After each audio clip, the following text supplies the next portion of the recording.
ನಿನ್ನೆ ದಿನ ಏನು ಶೃಂಗೇರಿ ಕ್ಷೇತ್ರದಲ್ಲಿ ಪ್ರತಿಭಟನೆ ನಡೆಸಿದಂತಹ ರೈತ ಮುಖಂಡರ ಮೇಲೆ ಪ್ರಕರಣ ದಾಖಲಾಗಿದೆ. ಸೊ ಇದೇ ವಿಚಾರವನ್ನು ಸಂಬಂಧಪಟ್ಟಂತೆ ಮಾತಾಡೋದಕ್ಕೆ ನಮ್ಮ ಜೊತೆಗೆ ಜಿಲ್ಲಾ ಪೊಲೀಸ್ ವರಿಷ್ಠಾಧಿಕಾರಿಗಳಾದಂತಹ ಜಿತೇಂದ್ರ ಕುಮಾರ್ ದಯಾಮ ಅವರು ಇದ್ದಾರೆ. ಸೊ ಅವ್ರನ್ನ ಮಾತಾಡಿಸ್ತಾ ಹೋಗ್ತೇನೆ. ಸರ್ ನಮಸ್ಕಾರ. ಸರ್ ನಿನ್ನೆ ಒಂದು ಪ್ರತಿಭಟನೆ ಇತ್ತು, ಆ ಸಂದರ್ಭದಲ್ಲಿ ಕೆಲವರ ಮೇಲೆ ಲಾಠಿ ಚಾರ್ಜ್ ಆಯ್ತಕ್ಕಂತ ಒಂದು ಆರೋಪ, ಜೊತೆಗೆ ಸಾಕಷ್ಟು ವಿಡಿಯೋಗಳು ಕೂಡ ಇದೆ.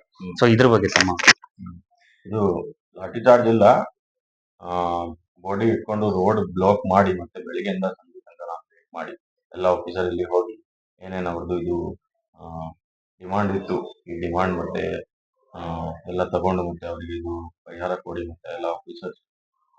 ಆಮೇಲೆ ಯಾರು ಡಿಸೀಸ್ ಇದ್ದಾರೆ ಅವ್ರದ್ದು ಮನೆಯವರು ಬಂದ್ ಮತ್ತೆ ಡಿ ಸಾಹೇಬಿಗೆ ಒಂದು ರಿಕ್ವೆಸ್ಟ್ ಕೊಟ್ಟಿದ್ದಾರೆ, ಈ ತರ ಬಾಡಿ ನಮ್ಗೆ ಬೇಕು, ನಾಳೆ ಹಬ್ಬ ಇದೆ, ಈಗ ಅಂತಿಮ ಸಂಸ್ಕಾರ ಮಾಡ್ಬೇಕು ಅಂತ.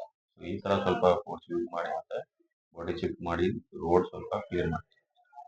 ಸರ್ ಮತ್ತೆ ಪ್ರತಿಭಟನೆ ನಡೆಸಿದಂತ ಕೆಲವರ ಮೇಲೆ ಪ್ರಕರಣ ದಾಖಲಾಗಿದೆ. ಸೊ ಎಷ್ಟು ಜನರ ಮೇಲೆ ಒಂದು ಪ್ರಕರಣ ಇದೆ? ಒಂದು 2 FIR ರಿಜಿಸ್ಟರ್ ಆಗಿದೆ, ಒಂದು UDR ಮತ್ತೆ ಆಮೇಲೆ ಇನ್ನೊಂದು ಕೇಸ್ ರಿಜಿಸ್ಟರ್ ಆಗಿದೆ. ಈಗ ವಿಡಿಯೋ ನೋಡಿ ಮತ್ತೆ ಆಮೇಲೆ ಯಾರ್ಯಾರು ಈ ತರ ಇದ್ರು ಅವ್ರ ಮೇಲೆ ತನಿಖೆ ಮತ್ತೆ ಕ್ರಮ ಬೇಕಾಗುತ್ತೆ. ಸರ್ ಮತ್ತೊಂದು ಕಡೆಯಲ್ಲಿ ಸ್ವಯಂ ಪ್ರೇರಿತ ಬಂದ್ಗೆ ಕರೆಯನ್ನು ಕೊಟ್ಟಿದ್ದಾರೆ. ಸೊ ಇದಕ್ಕಾಗಿ ಯಾವ ರೀತಿ ಸಿದ್ಧತೆ ನಮ್ಮ ಇಲ್ಲ, ಶಾಂತಿಪೂರ್ವಕ ಪ್ರತಿಭಟನೆ ನಡೀತಾ ಇದೆ. ಶಾಂತಿಪೂರ್ವಕ ಪ್ರತಿಭಟನೆ ಇಲ್ಲ ಮತ್ತೆ ಆಮೇಲೆ ಎನಿ ಅನ್ಟುವರ್ಡ್ ಸಿಚುವೇಶನ್ ಮತ್ತೆ ಏನೋ ಫೋರ್ಸ್ ಇದೆ ಬಂದೋಬಸ್ತ್ ಮಾಡ್ಕೊಂಡಿದ್ದೀವಿ ಮತ್ತೆ we are watching the situation.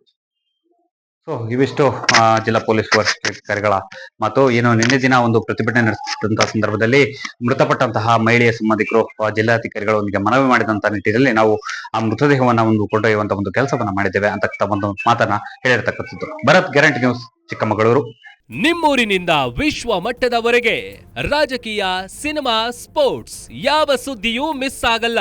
ಬರೀ ಸುದ್ದಿಯಷ್ಟೇ ಅಲ್ಲ, ಜೊತೆಯಲ್ಲೇ ಇರುತ್ತೆ ವಿಶ್ಲೇಷಣೆ.